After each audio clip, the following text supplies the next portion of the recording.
ચાલો ગાઈઝ, તો સૌથી પહેલાં તો હરેક મિત્રોને જય હિન્દ.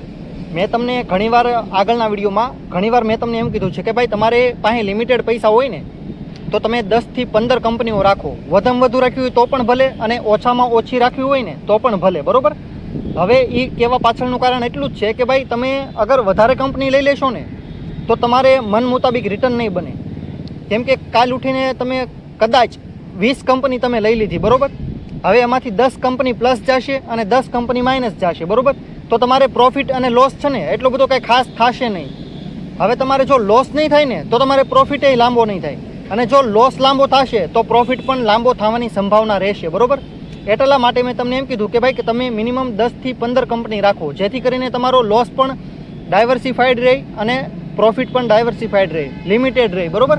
કે ભાઈ એટલો બધો ઝટકો ન લાગે કે તમારે વર્ષો વયા જાય પાછી રકમ ઊભી કરવામાં, બરાબર. એટલા માટે મેં તમને કીધું હતું કે ભાઈ 10 થી 15 કંપનીનો શેર લેજો. ત્યારબાદ ઘણા બધા લોકો એમ કહેશે કે ભાઈ નહીં, મારે તો વધારે કંપની લેવી છે, 10-20 કંપની નહીં, મારે હજી એનાથી પણ વધારે કંપની લેવી છે, બરાબર. તો એ વસ્તુ અમે કરેલી છે, બરાબર. શરૂઆતના ઘણા બધા લોકો જનરલી જ્યારે ખબર ન હોય ને ત્યારે ઘણા બધા લોકો આ ભૂલ કરી નાખે કે ભાઈ પોર્ટફોલિયોની અંદર છે ને ઘણા બધા શેર લઈ લે, ઘણી બધી કંપનીના 10-20 થી પણ વધારે કંપની લઈ લે, બરાબર. 25, 30, 50, 100. એને એમ થાય કે ભાઈ નહીં, મારે લોસ ઓછો જશે. હા, બિલકુલ લોસ ઓછો થઈ જશે, પરંતુ રિટર્ન પણ ઓછું થઈ જશે. તમને મન મુતાબિક રિટર્ન નહીં મળે જોવા એની અંદર. કેમ કે જ્યારે કોઈ પણ પોર્ટફોલિયોની અંદર લિમિટેડ સ્ટોક હોય ને ત્યારે તમારું મન મુતાબિક રિટર્ન તમને દેખાય. ઓવર ડાયવર્સિફિકેશન મતલબ કે વધારે પડતી કંપનીના શેર તમે લઈ લેશો ને તો તમારે અલ્ટિમેટલી પ્રોફિટે નહીં થાય અને લોસ પણ નહીં થાય. પોર્ટફોલિયો છે ને નિફ્ટી આપણી જે ઇન્ડેક્સ છે ને એનાથી પણ નીચે પરફોર્મન્સ કરશે. રિટર્ન તમને કાંઈ એટલું બધું ખાસ લાગશે નહીં અને તમારા ઘણો બધો સમય વેડફાઈ જશે, વર્ષ આખું વહી જશે, 2 વર્ષે 3 વર્ષે તમને ખબર પડશે નહીં. આ જે મેં અત્યારે કર્યું વર્ષો પહેલાં ભૂલ, ઘણી બધી કંપનીના શેર ભરવાની, એ ભૂલ મારે કરવાની જરૂર નહોતી. એટલા માટે જ તે મેં સ્પેશિયલ આ વિડીયો બનાવેલો છે કે ભાઈ ગમે ત્યારે તમે પોર્ટફોલિયો નવો બનાવો ને, જે પણ લોકો નવા હોય ને એને મહેરબાની કરીને આ વિડીયો શેર કરી દેજો અને વિડીયોને લાઇક પણ કરજો, જેથી કરીને જે લોકો નવા આવે છે ને એના વર્ષો ન બગડે. કેમ કે આ વસ્તુ છે ને તમારા વર્ષો વયા જશે ને ત્યારે તમને ખબર પડશે કે ભાઈ આ ભૂલ કરાય નહીં. આ ભૂલની કિંમત છે ને પૈસાથી નહીં, તમે સમયથી ચૂકવશો. ત્યારબાદ જો તમને આ વસ્તુ સમજાઈ ગઈ હોય ને કે ભાઈ આપણા પોર્ટફોલિયોની અંદર વધુમાં વધુ 10 થી 15 કંપની રહેવી જોઈએ, બરાબર. ત્યારબાદ હજી એક સામાન્ય ભૂલ છે જે હરેક માણસ મોસ્ટ ઓફલી નવો સ્ટોક માર્કેટમાં આવે ને ત્યારે કરે. કઈ ભૂલ? કે ભાઈ એક જ સેક્ટરની ઘણી બધી કંપનીઓ લઈ લે. કે ભાઈ કેમિકલ સેક્ટરની છે ને 4-5 કંપનીઓ લઈ લે, ત્યારબાદ FMCG સેક્ટરની 4-5 કંપનીઓ લઈ લે. તો આ પણ ભૂલ કરવાની નથી. તમને કોઈ પણ સેક્ટરની અંદર તમારે કોઈ પણ કંપની લેવી હોય, બરાબર, વધુમાં વધુ 1 થી 2 કંપની લો, એનાથી વધારે લેવાની કોઈ જરૂર નથી. અગર તમે 2 કંપનીથી વધારે કોઈ પણ સેક્ટરની કંપની લ્યો છો ને તો એનો મતલબ એમ જ થાય છે કે હજી તમે સ્ટોક માર્કેટમાં કામ કરવા માટે પ્રોપરલી તૈયાર નથી. મારે તમને સમજાવવાનો મતલબ એટલો જ છે કે ભાઈ જો તમારી પાસે શરૂઆતમાં પૈસા લિમિટેડ છે, મતલબ કે લાંબી રકમ છે નહીં, બરાબર, તો તમારી પાસે જે રકમ છે ને એના વધુમાં વધુ 7 થી 10 ભાગ પાડો, 15 ભાગ પણ નહીં પાડતા.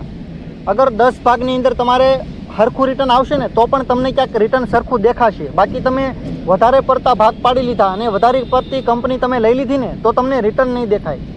હકીકતમાં તમને જે કાંઈ કામ કરવા માટે તમે પૈસા કમાવો છો ને એ કામ પણ એ પૈસાથી એટલું પૂરું નહીં થાય. એટલા માટે કહું છું કે જ્યારે પણ કોઈ પણ કંપનીનો શેર લ્યો તો લિમિટેડ તમને ક્યાંક સરખું દેખાય ને પ્રોફિટ એટલા શેર લ્યો.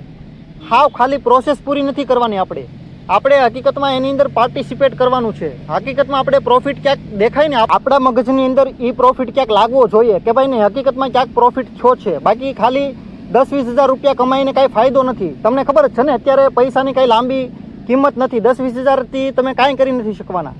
તો તમે અગર કમાવા આવ્યા છો ને પૈસા તો તમે સરખી રીતે કમાવો. તમારી માનસિકતા પ્રમાણે તે રકમ ક્યાંક હોવી જોઈએ હકીકતમાં ક્યાંક, કે ભાઈ જેનાથી તમે તમારા જીવનનું કાંઈ પણ કામ સારું હોય ને એ તમે કરી શકો. બાકી તમે 10-20 હજાર 50 હજાર રૂપિયામાં તમને ખબર જ છે કે ભાઈ આ સમયની અંદર તમે 50 હજારનું છે ને લાંબુ કાંઈ કરી નથી શકવાના. તમારે વધુમાં વધુ ઘરનો ખર્ચો જ ચાલવાનો છે, બરાબર, 2-3 મહિનાનો. એનાથી વધારે તમારે કાંઈ લાંબુ થવાનું નથી. તો તમે જો પોર્ટફોલિયો બનાવો છો ને તો તમે લિમિટેડ શેર ભરો અને 15 કંપનીના મેં તમને શેર લેવાના કીધા છે ને તો એની પાછળનું કારણ એ છે કે ભાઈ તમે નવા હો ને ત્યારે 15 કંપનીના શેર લ્યો. બાકી તમારે હકીકતમાં 1 વર્ષથી ઉપર થઈ જાય ને તો ધીમે ધીમે તમે શેર ઘટાડતા જાઓ. પણ એનો મતલબ એમ નથી કે ભાઈ એક સમયે તમે માત્ર 1 થી 2 જ કંપની રાખો. મિનિમમ તમારે 5 થી 7 કંપની તો રાખવાની જ છે, જેનાથી તમારું રિસ્ક અને રિવોર્ડ બંને છે ને મેન્ટેન થશે. કે ભાઈ કાલ ઉઠીને તમારે 4-5 વર્ષ પછી તમને અગર વધારે પડતું જો ખબર પડવા મળી, બરોબર, ત્યારે પણ જો તમે ભૂલ કરો છો ને તો કોઈ પણ એક કંપનીમાં તમે પૈસા રોક્યા હોય અને એ કંપની ડૂબી જાય ને તો તમને લાંબો ફરક ન પડે. જો તમે 7 થી 8 કંપની લીધી હોય ને તો, બરોબર, પરંતુ તમે 1 થી 2 કંપની લઈ લીધી અને એની અંદર તમે ક્યાંક મિસ્ટેક કરી, બરોબર, એનાલિસિસ કરવામાં, તો તમારા પૈસા ઘણા ખરા ડૂબી જશે, બરોબર. તો તમારે અલગ અલગ સેક્ટરની અલગ અલગ કંપનીઓ લેવાની થાય. કોઈ પણ સેક્ટરની અંદર તમારે એકની એક કંપની નથી લેવાની કે ભાઈ આ સેક્ટરની 4-5 કંપની લઈ લીધી અને પછી બીજા સેક્ટરની માત્ર એક જ કંપની છે.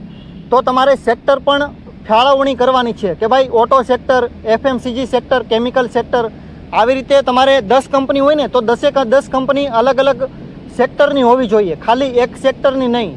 કે ભાઈ ખાલી ઓટો સેક્ટરની અંદર આપણે ટાટાએ લઈ લીધો, મહિન્દ્રાએ લઈ લીધો અને બીજી કોઈ પણ હોય તો એની પણ કંપનીની શેર લઈ લીધા આપણે. એ રીતે નથી કરવાનું.